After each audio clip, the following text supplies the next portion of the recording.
The COVID-19 pandemic locked down much of the world, and it slammed the brakes on those morning and evening commutes. In March 2020, hundreds of millions of workers were suddenly told, don't come into the office, Zoom from home instead. The technology behind Zoom made remote working possible, almost fundamentally altering where and how we work, and even what we wear to work or we don't wear, but it may have been too good to be true. Now Zoom is telling its employees to come back to the office at least twice a week. The change comes after a drop in demand for Zoom services following the end of the pandemic.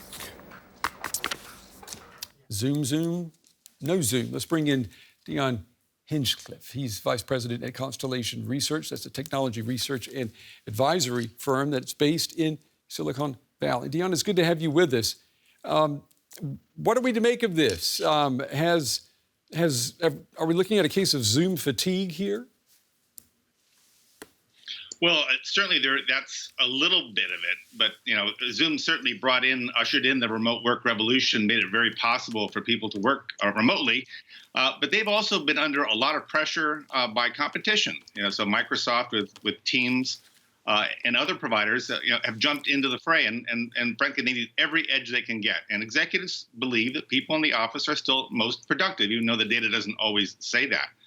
It's an interesting turn of events, but I don't believe it's indicative of the broader shift to hybrid work. Well, where are we right now with that? Because we are seeing even, tech companies, Google, Alphabet, they're telling workers, you guys need to come back into the office. I mean, it's almost as if the fundamental change in the way we work that we were talking about in 2020, 2021, it's almost like that didn't happen. Well, it's interesting. If you look at the data, remote work was only about 5 or 6% of the workforce. And now it's gone back down from almost half to right around 18 or 19%. So a change did happen and is still here. And you're seeing the top tier companies are bringing some of the people back. They really want, we're in very hyper competitive times, especially in the tech business. But second tier companies are finding that they can get incredible workers for lower wages in different parts of the country or different parts of the world.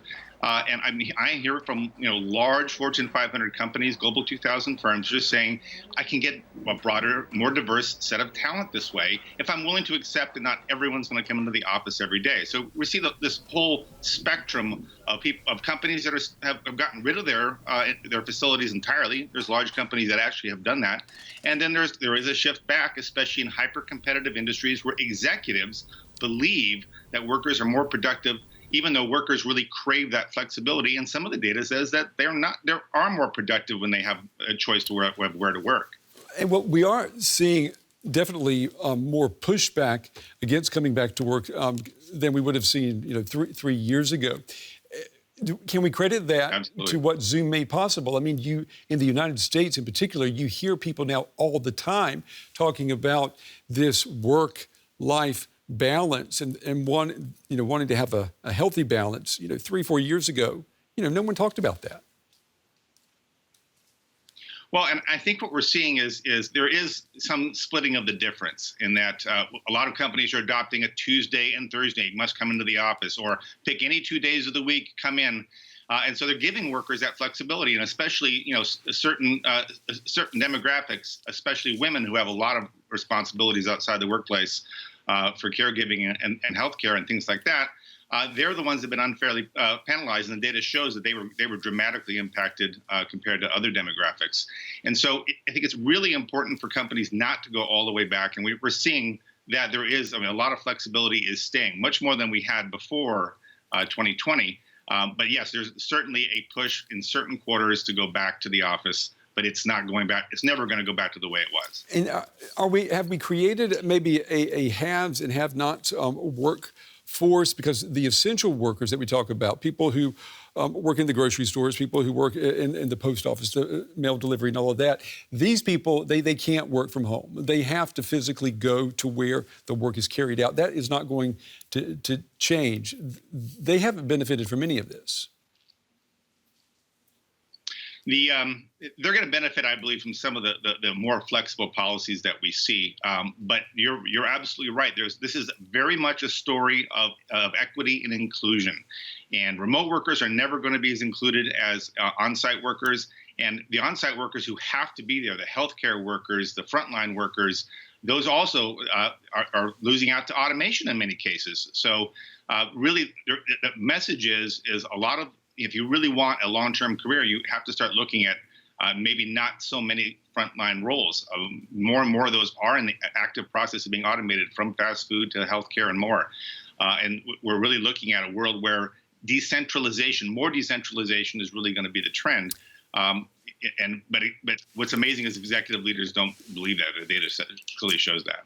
I know that during the pandemic, we heard from a lot of analysts, warnings that if people are at home and they're not going into the office, they're going to lose this human interaction. People are less creative, maybe even less productive when they're not there. There's no symbiosis, no synergy taking place. But what about career climbing? The fact that people are being forced to come back into the office at least a little bit, isn't that, if you're ambitious, if you do want to have a career, isn't it in your interest to at least show your face? I mean, Zoom could actually be your enemy at the end of the day. Yeah, well, I think that's spot on. Yeah, younger workers are disproportionately affected by not having the skills and no one knowing how to teach them how to be very effective in a remote situation, and so they miss out on all that serendipity that you get in a physical office. And I don't think, I'm not saying, and I think the research says that we're not going to go all remote. What we're going to see is much more flexibility, the coming and going, on-demand workplaces where workers can meet in a certain city if they all work for the same company. And this is where co-working has spaces that become a big deal, where extroverts can still get the energy they need from the crowd, while introverts, which always wanted to work alone anyway, can get what they want, because there is no one size fits all. And in a more flexible, more hybrid environment, the more that employers can support that, the better workforce they're going to attract. And we're still waiting here in Europe for the 4-day work week. Our fingers are still crossed that will become a reality. We'll have to wait and see. Dion Hinchcliffe from Constellation Research, we appreciate your time today. Thank you.